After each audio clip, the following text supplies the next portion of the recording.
నమస్కారం. City news తెలుగుకి స్వాగతం. ఈనాటి ముఖ్యాంశాలు.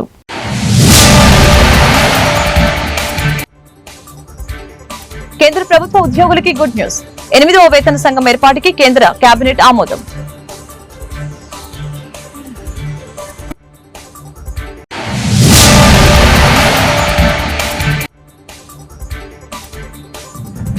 సంపద సృష్టిస్తాం, ప్రజల ఆదాయాన్ని పెంచుతాం, సీఎం చంద్రబాబు వెల్లడి.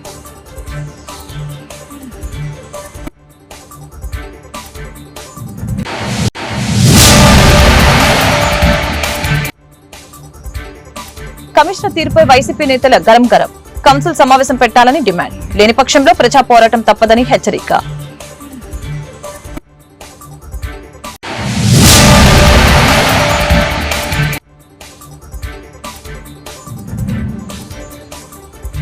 ఫిబ్రవరి 3వ తేదీన స్టాండింగ్ కమిటీ ఎన్నికలు. షెడ్యూల్ విడుదల చేసిన నగరపాలక సంస్థ కమిషనర్.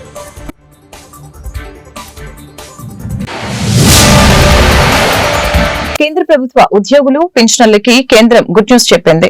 8వ వేతన సంఘం ఏర్పాటుకి కేంద్ర కేబినెట్ ఆమోదం తెలిపింది. ఈ మేరకు కేంద్ర కేబినెట్ గురువారం జరిగిన కేబినెట్ సమావేశంలో ఈ నిర్ణయం తీసుకున్నట్లు కేంద్ర మంత్రి అశ్విని వైష్ణవ్ తెలిపారు. వేతన సంఘం సిఫార్సుల మేరకు వేతనాలు పెరగనున్నాయి. 2026 జనవరి 1 నుంచి కొత్త వేతనాలు అమల్లోకి రానున్నాయి. త్వరలోనే కొత్త కమిషన్ చైర్మన్ 2 సభ్యులను నియమించనున్నారు. అదేవిధంగా శ్రీహరికోటలోని సతీష్ ధావన్ స్పేస్ సెంటర్ షార్ లో 3వ లాంచ్ ప్యాడ్ నిర్మాణానికి కేంద్ర కేబినెట్ ఆమోదం తెలిపింది. 3,985 కోట్ల వ్యయంతో 3వ లాంచ్ ప్యాడ్ ని నిర్మించనున్నారు. ఎన్సీఎల్వీ ప్రయోగాలకు అనుగుణంగా 3వ లాంచ్ ప్యాడ్ నిర్మాణాన్ని చేపట్టనున్నారు. ఎస్టీఎల్వీ ద్వారా భారీ ఉపగ్రహాలను కక్షలోకి ప్రవేశపెట్టే అవకాశం ఉంటుంది. उसके लिए भी आप सबको शुभकामनाएं। आज की कैबिनेट में बहुत महत्वपूर्ण फैसला लिया गया हमारे स्पेस सेक्टर से रिलेटेड। स्पेस में आप जानते हैं कि बहुत बड़े रिफॉर्म्स अभी किए गए हैं। माननीय प्रधानमंत्री श्री नरेंद्र मोदी जी ने किस तरह से स्पेस सेक्टर को एक वाइब्रेंट सेक्टर की तरह स्थापित किया है और नए stakeholders in the central government, in the PSUs, इन सब के साथ डिटेल्ड कंसल्टेशन होगा और चेयरमैन एंड 2 मेंबर्स का भी शीघ्र अपॉइंटमेंट होगा। एक तरीके से ये एक बहुत बड़ा फैसला है जिसमें जो केंद्र के कर्मचारी है और जैसा आप जानते हैं वन सेंट्रल पे कमीशन कम्स, उसके बाद में करीब करीब हर देश के जितने भी ऑर्गेनाइजेशंस हैं वो सब उसी को फॉलो करते हैं. So this is a major decision I would like to share with you. Thank you very much. Once again wishing you very happy Sankranti. Launch PSLV vehicle and second launch pad we can launch the LBM-3 and GSLV Mark II vehicles. Of course, whenever required PSLV also can go. Now, Honorable Prime Minister has already given the approval for the next generation launcher NGLV. That capability is almost the Mark III vehicle capability is 8,000 kg to low Earth orbit. This vehicle capability is 30,000 kg to low Earth orbit. And the vehicle size is something around 91 meter height. Almost 2.2 times height of the Mark III vehicle. And the lift off mass is 1,000 ton, almost 1.5 times of Mark III vehicle. So this launch pad is capable of handling that vehicle, NGLV.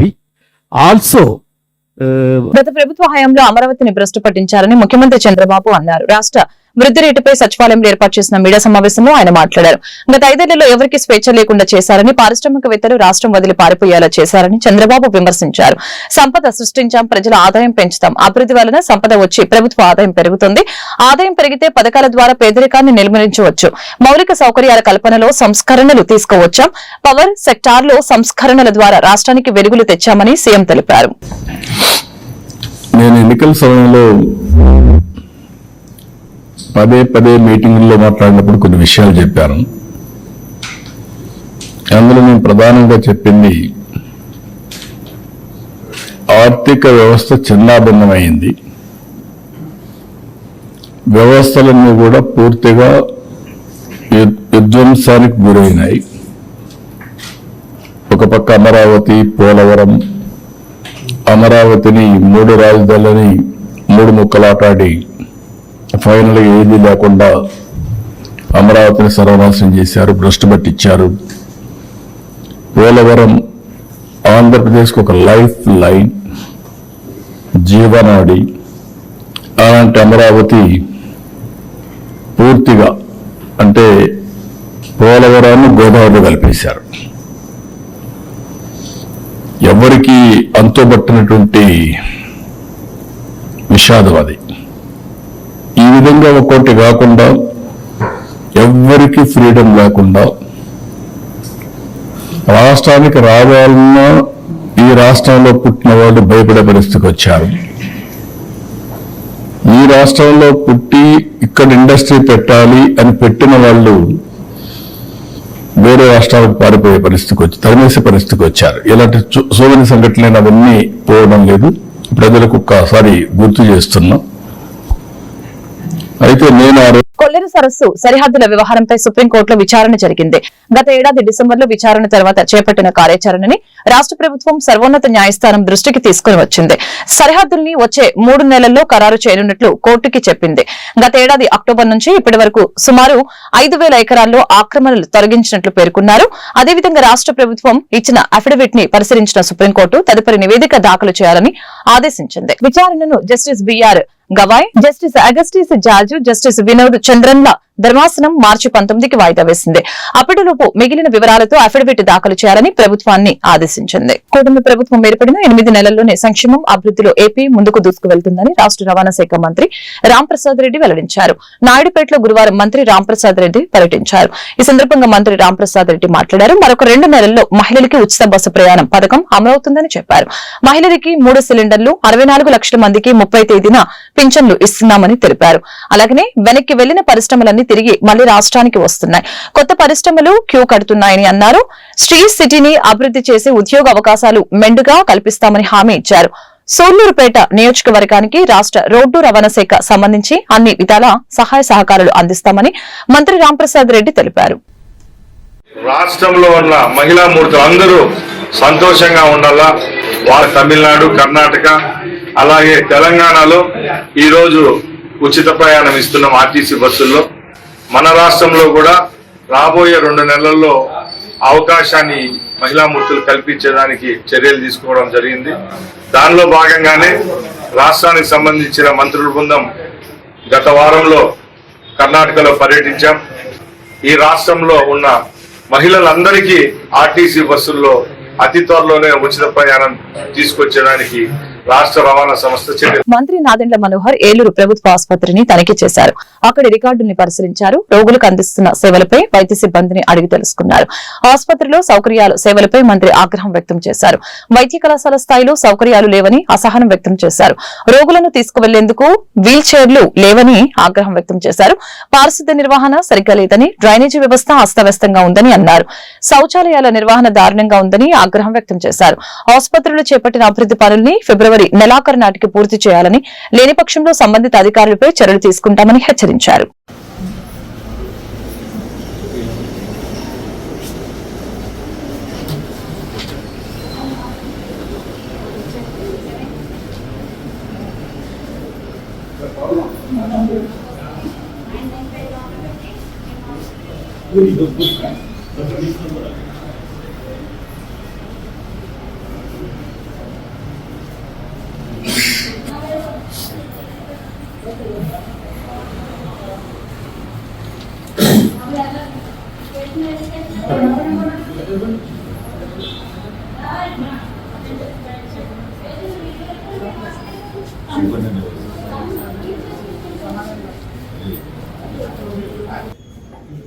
Yesterday night we were taking 65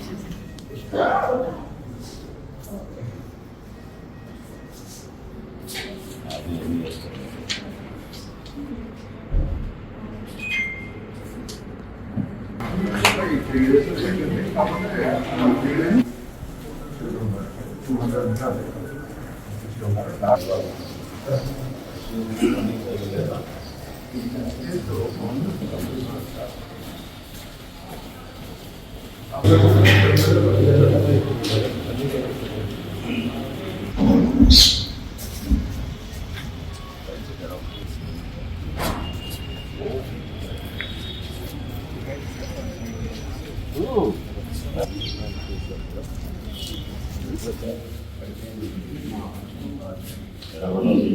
Guntur రాజకీయాలు వేడెక్కాయి. నగరపాలక సంస్థ council సమావేశం నిర్వహణపై suspense కొనసాగుతోంది. ఈ నేపథ్యంలో గుంటూరులో YSR Congress party నేతలు అత్యవసర సమావేశం నిర్వహించారు. ఈ సమావేశంలో వైసీపీ జిల్లా అధ్యక్షులు Ambati Rambabu, MLC Lelappireddy, mayor Kavati Manohar Naidu, deputy mayor Diamond Babu, కార్పొరేటర్లు హాజరై కమిషనర్ తీరుపై సుదీర్ఘంగా చర్చించారు. సమావేశం ముగిసిన అనంతరం మేయర్ కావటి, అంబటి, ఆపిరెడ్డి మీడియాతో మాట్లాడారు. గుంటూరు కమిషనర్ వ్యవహరిస్తున్న తీరు ప్రజా ప్రతినిధులు ప్రజలకు దురదృష్టకరంగా తయారైందని అన్నారు. సభ్యుల ప్రశ్నలకు సమాధానం చెప్పాల్సి ఉండగా మేయర్ కి సమాచారం ఇవ్వకుండా కౌన్సిల్ సమావేశం నుంచి వెళ్లిపోయారని చెప్పారు. సభలో కమిషనర్ దురుసుగా ప్రవర్తించారని ఆరోపించారు. పబ్లిక్ సర్వెంట్, సీనియర్ ఐఏఎస్ అధికారి అలా ప్రవర్తించడం సరికాదని చెప్పారు. వాయిదా పడిన కౌన్సిల్ సమావేశం నిర్వహించాలని కమిషనర్ కి ఈ నెల 7వ తేదీన లిఖితపూర్వకంగా వాట్సాప్ మెయిల్ ద్వారా సమాచారం ఇవ్వడం జరిగిందని తెలియజేశారు. అయినప్పటికీ కమిషనర్ స్పందించడం లేదని అన్నారు. చట్ట ప్రకారం మేయర్ కి కూడా కౌన్సిల్ సమావేశం పెట్టే అధికారం ఉందని అన్నారు. ఈ నెల 17వ తేదీన కౌన్సిల్ సమావేశం పెట్టాల్సి ఉంటుందని చెప్పారు. వాయిదా పడిన అనంతరం 3 రోజులకి కౌన్సిల్ సమావేశం తప్పనిసరిగా పెట్టాలని అన్నారు. శుక్రవారం నాడు యథావిధిగా వైసీపీ కార్పొరేటర్లు అందరూ కౌన్సిల్ సమావేశం కోసం నగరపాలక సంస్థకి చేరుకుంటారని ప్రకటించారు. కమిషనర్ ఎలా వ్యవహరిస్తారు అనే అంశంపై గమనించి భవిష్యత్తు కార్యాచరణ ప్రకటిస్తామని వారు వెల్లడించారు. వైఎస్ఆర్ కాంగ్రెస్ పార్టీకి సంబంధించినటువంటి కార్పొరేటర్లందరితో సమావేశము ఏర్పాటు చేసుకుని మేయర్ గారు, డిప్యూటీ మేయర్ గారు,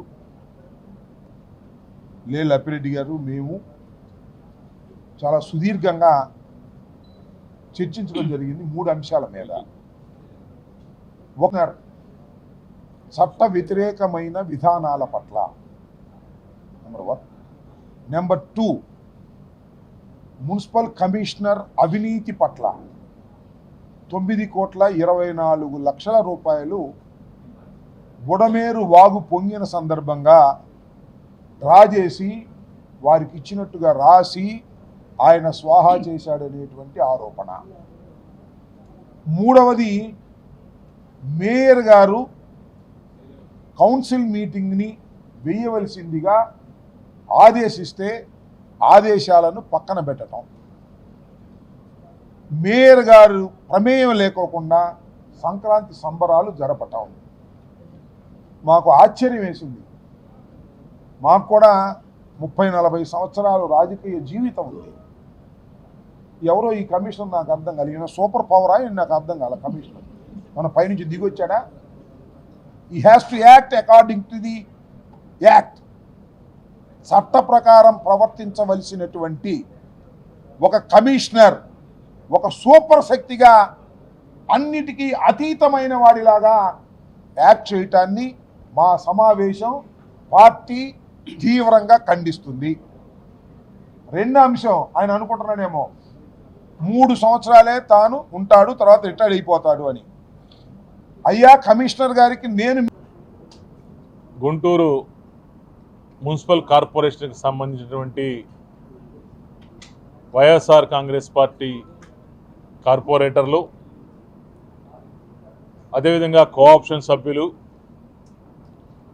పార్టీకి సంబంధించినటువంటి మాజీ మంత్రివర్యులు, జిల్లా పార్టీ అధ్యక్షులు అంబటి రాంబాబు గారు, శాసనమండలి సభ్యులు అప్పిరెడ్డి గారు, డిప్యూటీ మేయర్ డైమండ్ బాబు గారు, మేమందరం కూడా కలిసి ఈరోజు నగరపాలక సంస్థ కమిషనర్ గారు వ్యవహరిస్తున్నటువంటి తీరుపై మేమందరం కూడా సమావేశాన్ని నిర్వహించడం కూడా జరిగింది. గత 10 రోజులుగా నగరపాలక సంస్థ వేదికగా కమిషనర్ గారు వ్యవహరిస్తున్నటువంటి తీరు మేయర్గా నాకు పూర్తిగా పాటిస్తూ కౌన్సిల్ నిర్వహించాల్సిన బాధ్యత కమిషనర్ గారిపై ఉంది. అదేవిధంగా ఎవరైతే గౌరవ సభ్యులు ఏదైతే క్వశ్చన్స్ అడిగారో ఆ క్వశ్చన్స్కి పూర్తి స్థాయిలో సమాచారం చెప్పవలసిన బాధ్యత కమిషనర్ గారి మీద ఉందని చెప్తూ కమిషనర్ చేసినటువంటి వ్యవహారం చాలా దురదృష్టకరం. తప్పకుండా రాబో కాలంలో వీటన్నిటికీ సమాధానం చెప్పేటువంటి పరిస్థితి కమిషనర్ వస్తుందని చెప్పేసి కూడా ఈ విధంగా నేను కోరుతా ఉన్నాను. కార్పొరేషన్ సంబంధించి 16 దశాబ్దాలు పైగా మున్సిపాలిటీగా ఉన్నప్పుడు కానీ కార్పొరేషన్గా రూపాంతరం చెందినటువంటి పరిస్థితుల్లో కానీ అనేక రాజకీయ పార్టీలు అధికారంలో కొనసాగినటువంటి పరిస్థితుల్లో కూడా మున్సిపాలిటీలో కానీ కార్పొరేషన్లో కానీ ఏ పార్టీకి సంబంధించినటువంటి వ్యక్తులు ఎన్నికైనటువంటి పరిస్థితుల్లో కూడా ఇటువంటి దౌర్భాగ్యమైనటువంటి పరిస్థితులు ఇప్పటి వరకు కూడా గుంటూరు ప్రజానీకం చూసినటువంటి పరిస్థితి లేదు. మొట్టమొదటిసారిగా ఎన్నికైనటువంటి కౌన్సిల్ని అవమానపరిచే రీతిలో, కౌన్సిల్ని అవమానపరచడం అంటే 10 లక్షల మంది జనాభా గల గుంటూరు ప్రజలందరినీ కూడా అవమానించినట్లుగానే వైఎస్ఆర్ కాంగ్రెస్ పార్టీ భావిస్తూ ఉంది. కౌన్సిల్ సమావేశాల్లో గుంటూరు నగరపాలక సంస్థ స్టాండింగ్ కమిటీ ఎన్నికలు ఫిబ్రవరి 3వ తేదీన జరుగుతాయని కమిషనర్ పులి శ్రీనివాసులు తెలిపారు. ఇందుకు సంబంధించిన నోటిఫికేషన్ ప్రకటిస్తున్నామని చెప్పారు. ఈ మేరకు గురువారం ఏర్పాటు చేసిన విలేకరుల సమావేశంలో స్టాండింగ్ కమిటీ ఎన్నికల షెడ్యూల్ విడుదల చేశారు. ఈ సందర్భంగా కమిషనర్ మాట్లాడారు. ఈ నెల 22 నుంచి 24వ తేదీ వరకు నామినేషన్లు దాఖలు చేయవచ్చునని అన్నారు. 24వ తేదీ అందిన నామినేషన్ల ప్రకటన జరుగుతుందని, 27వ తేదీ నామినేషన్ల స్క్రూటీనీ జరుగుతుందని చెప్పారు. అదే రోజు వ్యాలిడ్ నామినేషన్ల ప్రకటన చేయబడుతుందని తెలిపారు. ఈ నెల 30వ తేదీ మధ్యాహ్నం 12 గంటల నుంచి 3 గంటల వరకు నామినేషన్ల ఉపసంహరణ గడువు ఉంటుందని, గడువు అనంతరం తుది పోటీలో అభ్యర్థుల ప్రకటన చేపడుతుందని చెప్పారు. ఫిబ్రవరి 3వ తేదీన ఉదయం 10:30 నుంచి 3 గంటల వరకు కౌన్సిల్ సమావేశ మందిరంలో ఎన్నిక జరుగుతుందని, అదే రోజు 3 గంటల నుంచి ఓట్ల లెక్కింపు ఫలితాలు వెల్లడించడం జరుగుతుందని కమిషనర్ పోలీస్ శ్రీనివాసులు ప్రకటించారు.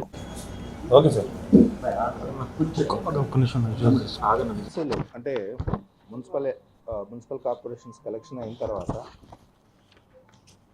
కౌన్సిల్ ఏర్పాటైన తర్వాత కౌన్సిల్తో పాటు స్టాండింగ్ కమిటీస్ కూడా ఏర్పాటు చేసుకోవాల్సినటువంటి అవసరం చట్ట ప్రకారం ఉంది. దీనిలో భాగంగా ఇప్పటికీ 3 సార్లు స్టాండింగ్ కమిటీస్ ఏర్పాటు చేసుకోవటం, స్టాండింగ్ కమిటీ యొక్క పదవీ కాలం 1 year. ఇక 4వ స్టాండింగ్ కమిటీ మనకు డ్యూ ఉన్నాం. ఈ 4వ స్టాండింగ్ కమిటీ యొక్క ఎలక్షన్ సంబంధించినటువంటి నియమ నిబంధనల మేరకు ఫామ్ 1లో ఎవరైతే ఓటర్స్గా ఉంటారో వాళ్ళ యొక్క డీటెయిల్స్ పబ్లిష్ చేయడం జరుగుతుంది. ఫామ్ 1లో పబ్లిష్ చేసి అది నోటిఫికేషన్ బోర్డులో మేము పెట్టాము ఆల్రెడీ. అదే మాదిరిగా ఫామ్ 2లో వచ్చేటప్పటికి షెడ్యూల్ అనౌన్స్ చేయడం జరుగుతుంది. ఈ ఫామ్ 2లో ఈ షెడ్యూలు మరి ఇవాళ 16వ తేదీ 16/1/2025 ఈ voter list publication in form 1 అది చేసేసాము. తర్వాత ఎలక్షన్ నోటీస్ కూడా ఈరోజు ఇష్యూ చేస్తున్నాము. తర్వాత ఈ నామినేషన్స్కి సంబంధించి 22/1/2025 నుంచి 24/1/2025 అంటే 3 days 22, 23, 24 11 గంటల నుంచి 3 గంటల మధ్యలో నామినేషన్స్ రిసీవ్ చేసుకోవడం జరుగుతుంది. తర్వాత దీనికి ముఖ్యంగా ఈ నామినేషన్స్ ప్రాసెస్ కానీ ఎలక్షన్ ప్రాసెస్ అంతా కూడా మాకు ఉన్నటువంటి ఆ ప్రొవిజన్ ప్రకారం కమిషనర్ కానీ లేదా కమిషనర్ ద్వారా ఆథరైజ్ చేయబడినటువంటి అధికారి కానీ కండక్ట్ చేయొచ్చు. దానిలో భాగంగా మా అడిషనల్ కమిషనర్ గారు జిఎంసి చెల్లా ఓబులేష్ వారిని నామినేట్ చేశాము. వారి యొక్క ఆధ్వర్యంలో ఈ ఎలక్షన్ జరుగుతుంది. తర్వాత date of publication of the list of nominations మీకు తెలుసు 24వ తేదీ వరకు మనం నామినేషన్స్ తీసుకుంటున్నాము. 24వ తేదీ నామినేషన్స్ కూడా లిస్టు పబ్లికేషన్ చేయటం జరుగుతుంది. తర్వాత నామినేషన్స్ స్క్రూటినీ అనేది 27/1/2025 11 గంటల నుంచి 12 గంటలు మధ్యలో ఉదయం స్క్రూటినీ జరుగుతుంది. తర్వాత వ్యాలిడ్ నామినేషన్స్ 27/1/2025 అంటే నామినేషన్ స్క్రూటినీ అయిన తర్వాత ఎమ్మటే వ్యాలిడ్ నామినేషన్స్ కూడా పబ్లిష్ చేయడం జరుగుతుంది. తర్వాత విత్ డ్రాయల్కి మాత్రం 30/1/2025 12 గంటల నుంచి 3 గంటల వరకు టైం ఇవ్వటం జరిగింది యాజ్ పర్ షెడ్యూల్. తర్వాత list of contesting candidates 30/1/2025 publish చేస్తాము.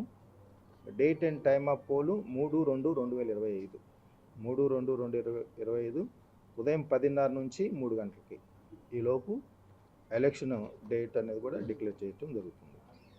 గుంటూరు లాడ్జి సెంటర్లోని రాజ్యాంగ నిర్మాత డాక్టర్ బిఆర్ అంబేద్కర్ విగ్రహం, పాదాల చెంత అంబేద్కర్ ఫౌండేషన్ మరియు భీమ్సేన సేవాదల్ చారువాక యువజన సంఘం అధ్యక్షులు చిన్నం డేవిడ్ విలియమ్స్ ఆధ్వర్యంలో 4 సార్లు ముఖ్యమంత్రిగా చేసిన మహిళా నాయకురాలు ఉత్తరప్రదేశ్ బహుజన సమాజ్ పార్టీ జాతీయ అధ్యక్షురాలు బెహన్ కుమారి మాయావతి జన్మదిన వేడుకలు ఘనంగా జరిగాయి.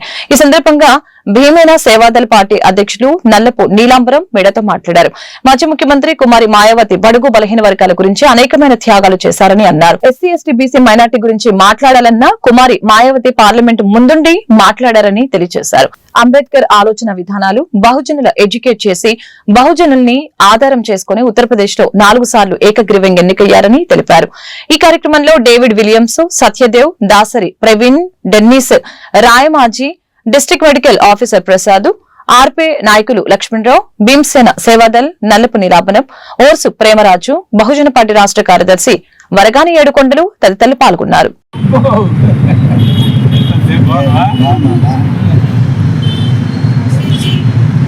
మరి అది విషయం అంటే అది మరి ఏదైనా సరే కలిపేవాళ్ళు కుమారి మాయావతి గారి నాయకత్వం, కుమారి మాయావతి గారి నాయకత్వం.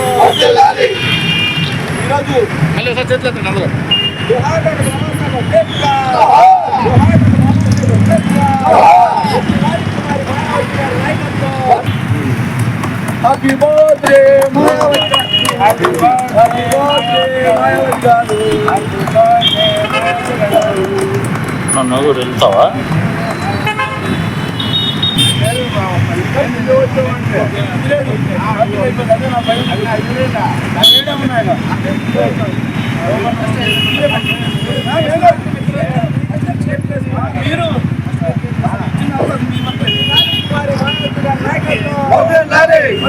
కుమారి మాయావతి గారి నాయకత్వం, కాంచీరామ్ గారి నాయకత్వం, కాంచీరామ్ గారి నాయకత్వం. జరుపుకోవటం చాలా సంతోషకరం. ఈ యొక్క పుట్టినరోజు జరుపుకోవటం కాకుండా మనకున్న బలహీన పార్టీలు, బడుగు పార్టీలు అన్ని కూడా కలిపి ఏకతాటిగా వచ్చి కుమారి మాయావతి గారికి పుట్టినరోజు జరుపుకోవటం, గుంటూరు నడిబొట్టు డాక్టర్ బాబాసాహెబ్ అంబేద్కర్ విగ్రహం దగ్గర జరుపుకోవటం చాలా మంచి సందర్భం. ఇటువంటి పుట్టినరోజులు అదేవిధంగా మరి మాయావతి గారు పెద్దలు చెప్పినట్టు అనేకమైన త్యాగాలు చేశారు. మరి భారతదేశంలో ఈరోజు బడుగుల గురించి మాట్లాడాలన్నా, ఎస్సీ ఎస్టీ బీసీ మైనార్టీల గురించి మాట్లాడాలన్నా కానీ కుమారి మాయావతి గారు ముందుగా ఉండి మాట్లాడేవారు. అదేవిధంగా ఏముల్ రోహిత్ అనే అతను ఒక ఎస్సీ కురోడు సెంట్రల్ యూనివర్సిటీలో చనిపోయి ఉరేసుకొని అక్కడ కనీసం ఆయనకి ఎన్నో ఇబ్బందులుగా ఉన్నాయని చెప్పి అనేక మంది దృష్టి తీసుకెళ్తే ఎవరు ఏది చేయకపోయినా కానీ ఆయన బాధపడి నా మరణంతో ఏ ఒక్క విద్యార్థి యూనివర్సిటీలో బాధపడకూడదని చెప్పి అతను ఒక లెటర్ రాసుకొని అతను చనిపోవడం జరిగింది. అతని గురించి ఉద్యోగం చేస్తూ కూడా మరి గ్రామ సభని పెద్ద నిలబెట్టి బిఎస్పీ కాన్సెప్ట్లో ఉన్నటువంటి మా సత్యదేవ్ గారు 2 నిమిషాలు మాట్లాడాలనుకుంటున్నాం.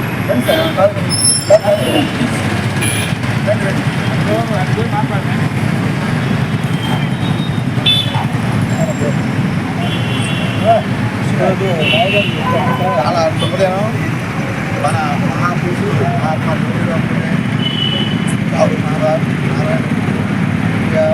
బాబాసాహెబ్ అంబేద్కర్, కాంచీరామ్ గారిని స్మరించుకుంటూ బెహన్ కుమారి మాయావతి గారు అక్క బతికించేదంతా. ఈరోజు బహుజన్ సమాజ్ పార్టీ జాతీయ అధ్యక్షురాలు బెహన్ కుమారి మాయావతి గారి జన్మదిన కార్యక్రమం మేము బహుజన్ సమాజ్ పార్టీ ఆధ్వర్యంలో జన్ కళ్యాణ్ దివస్గా జరుపుకుంటాం. అయితే గుంటూరు పట్టణంలో ఈ అంబేద్కర్ సెంటర్లో చిన్న డేవిడ్ విలియమ్స్ ఆధ్వర్యంలో బహుజనుల అందరి ఆధ్వర్యంలో జరగటం, ఈ సభకు ముఖ్యంగా బహుజన కులాల నాయకులందరూ రావటం అందరికీ కూడా పేరు పేరున జై భీమ్. పూజ్య మహనీయులైన మాన్యవర్ కాంశీరామ్, అదేవిధంగా పెరియార్ రామస్వామి నాయకర్ అంబేద్కర్ భావజాలాల నుంచి వాళ్ళ ఆశయాలను ఆచరణలో పెట్టే విధంగా ప్రజాస్వామ్యయుతంగా రాజ్యాంగాన్ని బతికించాలంటే భావి భారత ప్రధానిగా దుగ్గిరాల కొత్తలాకుల సమీపంలో ఉన్న శ్రీ మణికంఠ అయ్యప్ప స్వామి దేవస్థానంలో సంక్రాంతి పర్వదినాన్ని పురస్కరించుకుని మంగళవారం రాత్రి మకర జ్యోతి దర్శన పూజ మహోత్సవం అత్యంత వైభవంగా జరిగింది. ఆలయం ఎదురుగా ఉన్న 18 మెట్లను వివిధ రకాల పుష్పాలతో అలంకరించి దీపాలను వెలిగించడం జరిగింది. అలాగే తదుపరి మెట్ల గుండా వెళ్లి స్వామివారిని ప్రత్యేక అభిషేకాలు పూజలు జరిపి భక్తులకి పెద్దెత్తున బాణాసంచ కాలుస్తూ మకర జ్యోతి దర్శన భాగ్యాన్ని కల్పించడం జరిగింది. ఆలయ అర్చకులు రాజేష్ శర్మ ప్రత్యేక మంత్రాల నడుమ గ్రామంలోని మహిళలు భక్తులు అయ్యప్పల విశేషంగా పాల్గొన్నారు. తదుపరి వచ్చిన భక్తులకు తీర్థ ప్రసాదాలు పంపిణీ చేశారు. దీంతో గ్రామంలో పండుగ వాతావరణం నెలకొంది.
Vasavi club Chilakaluripet Vasavi youngsters Vasavi golden Vasavi Vanitha క్లబ్ల ఆధ్వర్యంలో బుధవారం పట్టణంలోని ఆర్యవైశ్య కళ్యాణ మండపంలో సంక్రాంతి మహారాణుల ముగ్గులు పోటీలు నిర్వహించారు.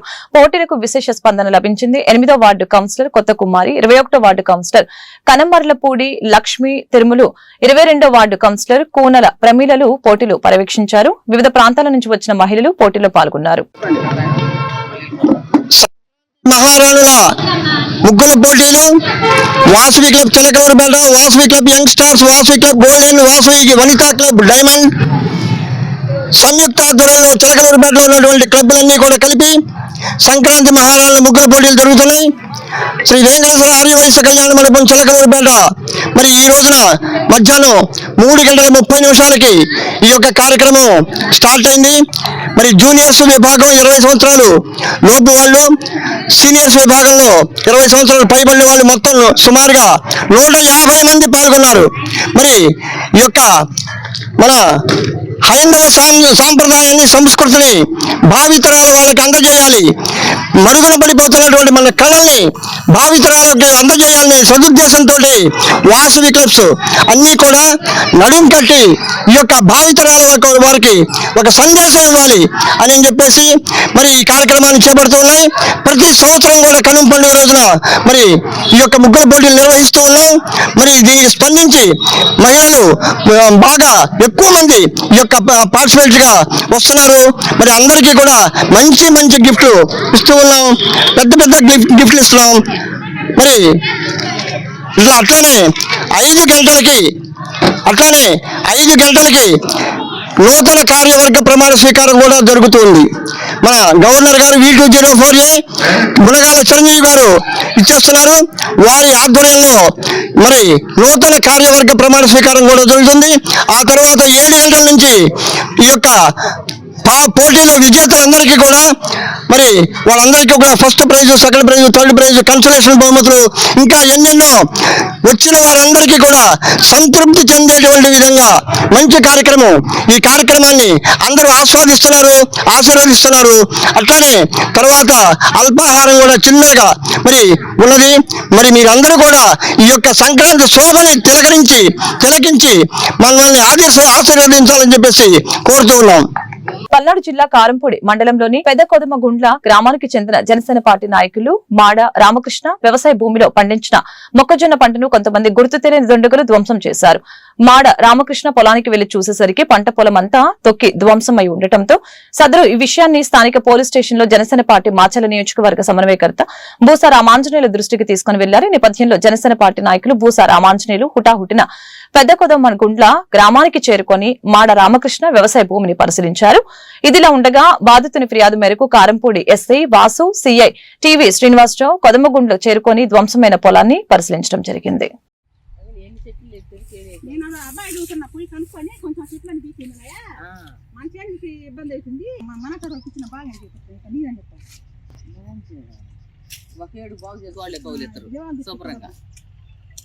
ఒకేడు కవులు లేత మళ్ళయ్యా ఆయన అర్థం కావట్లేదు. మీ చెట్టు తాగుతుండ్రు ఆ పాను చెట్టుకుని చేసాలి మొబైల్ చెట్టు ఫుల్గా చేసాలి తాగే వాళ్ళు కూడా నాకు అర్థం కావట్లేదు. ఇప్పుడు మేము చేనేసిన కాంచి కూడా నిన్న మళ్ళీ పైపు వచ్చి తాగి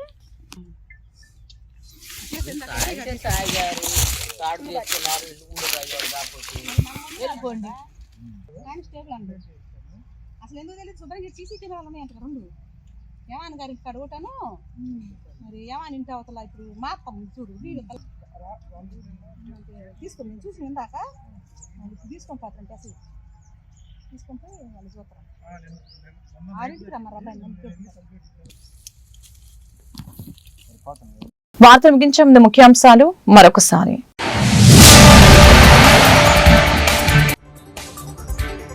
కేంద్ర ప్రభుత్వ ఉద్యోగులకి గుడ్ న్యూస్. 8వ వేతన సంఘం ఏర్పాటుకి కేంద్ర కేబినెట్ ఆమోదం.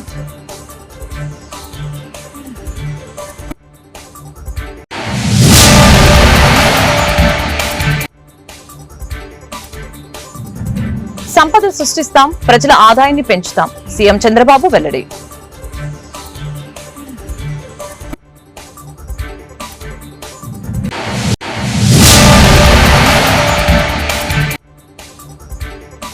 కమిషనర్ తీరుపై వైసీపీ నేతల గరం. కౌన్సిల్ సమావేశం పెట్టాలని డిమాండ్. లేని పక్షంలో ప్రజా పోరాటం తప్పదని హెచ్చరిక.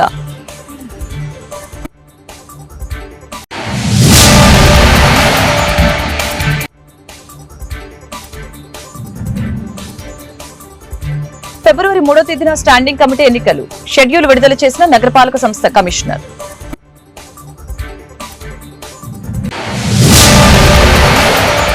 ఈ వార్తలు ఇంతటితో సమాప్తం. మరొక బులెటిన్లో మళ్ళీ కలుద్దాం. నమస్కారం.